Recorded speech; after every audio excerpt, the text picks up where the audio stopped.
या देवी सर्वभूतेषु मां सौभाग्य रूपेण संस्थिता नमस्तस्यै नमस्तस्यै नमस्तस्यै नमो नमः। ओम दुम दुर्गाए नमः। दोस्तों, नवरात्रि में जितने धूमधाम से हम नवरात्रि का प्रारंभ करते हैं और जितने विधि विधान के साथ माँ की आराधना करते हैं, उतने ही विधि विधान से अष्टमी और नवमी पर कन्या पूजन भी करते हैं, हवन करते हैं और कलश का विसर्जन भी करते हैं। तो जिस प्रकार से प्रतिपदा तिथि बहुत महत्वपूर्ण होती है, उसी प्रकार से अष्टमी और नवमी ये दो तिथियां भी बहुत ही ज्यादा महत्वपूर्ण मानी जाती हैं। कई लोग अष्टमी पर कन्या पूजन करते हैं, हवन करते हैं और अपनी पूजा का समापन करते हैं, और कई लोग नवमी पे कन्या पूजन करते हैं, हवन करते हैं और व्रत का समापन करते हैं। तो कई भक्त ऐसे भी हैं जो नवरात्रि की पूरी दशमी तिथि तक पूजन करते हैं, कन्या पूजन उसी दिन करते हैं और हवन पूजन आदि करते हैं। तो देखिए, घर में जिस प्रकार की परंपरा होती है, जो नियम पहले से चले आ रहे हैं, उसी प्रकार से सभी लोगों को पालन करना चाहिए।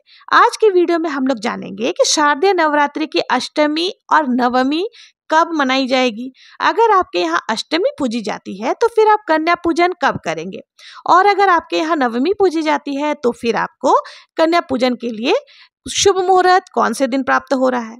और अगर आप दशमी के दिन कन्या पूजन करते हैं, हवन करते हैं, तो आपके लिए कन्या पूजन हवन का शुभ मुहूर्त क्या रहने वाली है। इसके अलावा अगर आपने नवरात्रि के पूरे 9 दिनों तक व्रत धारण करके रखा है, तो नवरात्रि व्रत के पारण का शुभ मुहूर्त क्या रहने वाला है। देखिए, जो पहले दिन और अंतिम दिन व्रत धारण करते हैं, यानी 2 दिन का चढ़ता और उतरता व्रत धारण करते हैं, तो आपके लिए व्रत करने के लिए कौन सा व्रत का पारण करने के लिए कौन सा दिन श्रेष्ठ रहेगा, और हाँ, कलश विसर्जन हमें कब करना है, ये संपूर्ण जानकारी आज के वीडियो में आप लोगों को मिलने वाली है। तो वीडियो को अंत तक जरूर से देखें। देखिए दोस्तों, सबसे पहले ये जान लेते हैं कि नवरात्रि की दुर्गा अष्टमी कब है। तो देखिए, शारदीय नवरात्रि की अष्टमी तिथि का प्रारंभ हो रहा है 29 सितंबर को शाम को 4:32 पर, और अष्टमी तिथि का समापन होगा 30 सितंबर को शाम को 6:06 पर। तो ऐसे में सूर्योदय कालीन तिथि यानी कि 30 सितंबर 2025 मंगलवार के दिन हमें प्राप्त हो रही है। इसलिए शारदीय नवरात्रि की जो दुर्गा अष्टमी होगी वो मंगलवार 30 सितंबर को मनाई जाएगी। तो जो भी भक्त अष्टमी पर कन्या पूजन करते हैं, हवन करते हैं, तो वो 30 सितंबर 2025 दिन मंगलवार को कन्या पूजन और हवन इत्यादि कर सकते हैं। अब बात कर लेते हैं 30 सितंबर के शुभ मुहूर्त के बारे में। तो देखिए, इस दिन सूर्योदय काल का समय है सुबह 6:22 पर, और सूर्यास्त का समय होगा शाम को 6:11 पर। अब अगर आप 30 सितंबर को कन्या पूजन करते हैं या फिर हवन करते हैं, तो इसके लिए शुभ मुहूर्त क्या है। देखिए, वैसे तो कहा जाता है कि अष्टमी और नवमी ये दोनों तिथियां इतनी पवित्र, इतनी पावन होती हैं कि पूरा ही दिन शुभ माना जाता है। मतलब किसी भी समय आप कोई भी शुभ कार्य कर सकते हैं, लेकिन फिर भी कुछ विशेष शुभ मुहूर्त होते हैं, जिसे नोट कर लीजिए। तो देखिए, कन्या पूजन के लिए, हवन के लिए सुबह 5:01 से लेकर के सुबह 6:13 तक ये समय श्रेष्ठ रहने वाला है, सुबह का समय। दूसरा मुहूर्त है सुबह 10:41 से लेकर दोपहर 12:11 तक। मान लीजिए किसी कारणवश अगर आप सुबह नहीं पूजन कर सकते हैं, तो सुबह के मुहूर्त में तो ऐसे 10:41 से लेकर 12:11 तक इस समय में अगर आप कन्या पूजन कर सकते हैं तो बहुत ही अच्छा है। हवन इत्यादि सभी कार्य कर सकते हैं। अगर किसी कारणवश आप इन दोनों मुहूर्तों में कन्या पूजन, हवन आदि नहीं कर पाते हैं, तो ऐसे में अभिजीत मुहूर्त, जो कि सुबह 11:47 से लेकर के दोपहर 12:35 तक है, इस समय में भी आप कन्या पूजन, हवन इत्यादि सभी कार्य कर सकते हैं। ये 3 विशेष मुहूर्त है 30 सितंबर को, लेकिन इसके अलावा किसी भी समय कन्या पूजन, हवन कर सकते हैं। बस एक चीज का ध्यान रखना है कि राहु काल में आपको कोई भी शुभ कार्य नहीं करना चाहिए। तो 30 सितंबर को राहु काल का समय रहने वाला है दोपहर 3:14 से लेकर शाम को 4:42 तक।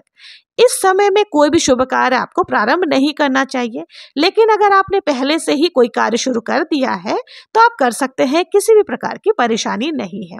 अगर आप अष्टमी के दिन कन्या पूजन कर रहे हैं, हवन कर रहे हैं, तो 30 सितंबर को आपको करना है। लेकिन अगर आप नवमी आपके यहाँ पूजी जाती है, तो ऐसे में नवमी के दिन शुभ मुहूर्त क्या रहने वाला है, आइए जान लेते हैं। नवमी तिथि का प्रारंभ हो रहा है 30 सितंबर को शाम को 6:06 पर और नवमी तिथि की समाप्ति हो रही है 1 अक्टूबर 2025 को शाम को 7:01 पर। तो सूर्योदय कालीन तिथि के हिसाब से 1 अक्टूबर 2025 को शारदीय नवरात्रि की महानवमी मनाई जाएगी। 1 अक्टूबर 2025 को बुधवार के दिन सूर्योदय काल का समय है सुबह 6:22 पर और सूर्यास्त का समय होगा शाम को 6:10 पर। इस दिन ब्रह्म मुहूर्त का समय आपको प्राप्त हो रहा है सुबह 4:46 से लेकर सुबह 5:34 तक। अमृत काल का समय सुबह 2:30 से लेकर सुबह 4:10 तक रहेगा। बुधवार का दिन है तो अभिजीत मुहूर्त इस दिन नहीं रहता है, तो ऐसे में सुबह की पूजा ब्रह्म मुहूर्त में कर सकते हैं या फिर सुबह सूर्योदय के समय भी कर सकते हैं।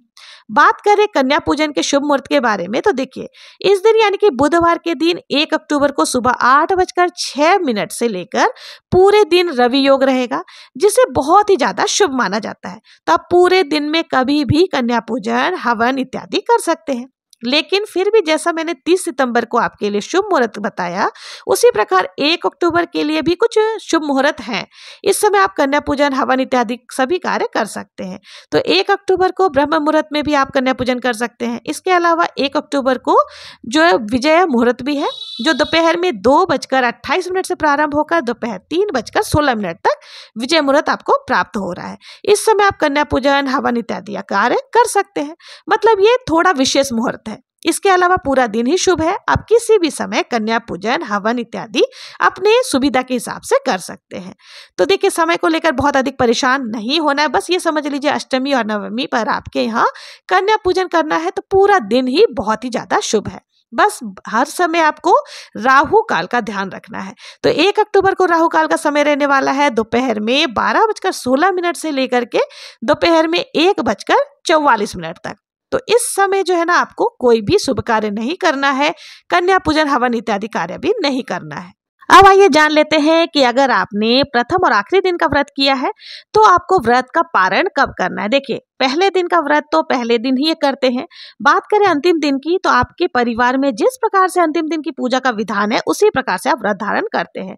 जैसे कि अगर आपके यहाँ अष्टमी पूजी जाती है तो फिर आप सप्तमी को व्रत रखते हैं, और यदि अष्टमी को कन्या पूजन, हवन करके व्रत का पालन कर लेते हैं तो ठीक है। अगर आपके यहाँ अष्टमी पूजी जाती है और अंतिम दिन का व्रत आपको करना है तो फिर आप सप्तमी को यानी कि 29 सितंबर को व्रत करेंगे और अष्टमी को कन्या पूजन करके व्रत का पालन कर सकते हैं। ठीक है। अगर आपके यहाँ नवमी पूजी जाती है तो आपको पहले दिन और अंतिम दिन का व्रत धारण करना है, तो फिर आप 30 सितंबर को व्रत धारण करेंगे अंतिम दिन का, और 1 अक्टूबर यानी नवमी पर आप पूजन करेंगे, कन्या पूजन और हवन इत्यादि सभी कार्य करके व्रत का पालन आप कर सकते हैं। तो ये तो थी पहले दिन और अंतिम दिन यानी 2 दिन जो चढ़ता उतरता व्रत करते हैं उनके लिए। इस प्रकार से आप नियम कर सकते हैं। अब देखिए ज्यादातर लोग जो है ना पूरे 9 दिनों का व्रत धारण करते हैं, तो ऐसे में व्रत का पालन कब करना है। देखिए अगर आप 9 दिनों तक व्रत कर रहे हैं तो पहले दिन प्रारंभ करते हैं प्रतिपदा तिथि से लेकर नवमी तिथि तक, मतलब पूरी नवरात्रि का व्रत धारण करेंगे। तो फिर ऐसे में नवमी तिथि पर आप कन्या पूजन करते हैं, हवन करते हैं और विधि विधान से माँ की पूजा आराधना करने के बाद अपना व्रत, अपनी पूजा माँ को समर्पित करते हैं और फिर व्रत का पालन कर लेते हैं। तो ऐसे में बहुत सारे लोग ऐसे हैं जो कि दशमी तिथि पर व्रत का पालन करते हैं और कई भक्त ऐसे हैं जो नवमी तिथि पर करते हैं। दोनों ही गलत नहीं है, ठीक है, आप दोनों ही कर सकते हैं। मतलब अगर आप नवमी तिथि पर कन्या पूजन हवन करने के बाद व्रत का पालन कर रहे हैं तो ये भी चलेगा, और अगर आप दशमी तिथि पर करते हैं तो भी ठीक है। देखिए अगर आपने नवरात्रि के प्रथम दिवस पर ही 9 दिन व्रत रखने का संकल्प किया है तो फिर नवमी या दशमी के दिन व्रत का पालन आपको करना है। अष्टमी के दिन अगर आपके यहाँ कन्या पूजन, हवन इत्यादि होता भी है तो कर लीजिए, सभी कार्य आपको कर लेने हैं, लेकिन पारण जो है, व्रत खोलने का जो कार्य है वो आपको नवमी या फिर दशमी के दिन ही करना है। अब आइए जान लेते हैं कि कलश का विसर्जन हमें कब करना है, क्योंकि देखिए बृहस्पतिवार के दिन हमें दशमी तिथि प्राप्त हो रही है। तो दशमी तिथि बृहस्पतिवार के दिन होती है तो कई लोगों के मन में इस प्रकार की शंका आती है कि बृहस्पतिवार के दिन यानी गुरुवार के दिन माता की विदाई नहीं करनी चाहिए, और कई हद तक ये बात सही भी है। तो ऐसे में नवमी तिथि पर यानी कि बुधवार के दिन 1 अक्टूबर को विधि विधान से माँ सिद्धिदात्री की सुबह के समय हम पूजा करेंगे। इसके अलावा जो भी कन्या पूजन, हवन इत्यादि है सभी कार्य करने के बाद थोड़ा सा अक्षत हाथ में लेकर के कलश के ऊपर छिड़क दीजिएगा। मतलब थोड़ा सा अक्षत और पुष्प कलश पर डाल दें और नारियल को कलश को हिला देना है। कलश का विसर्जन हो गया।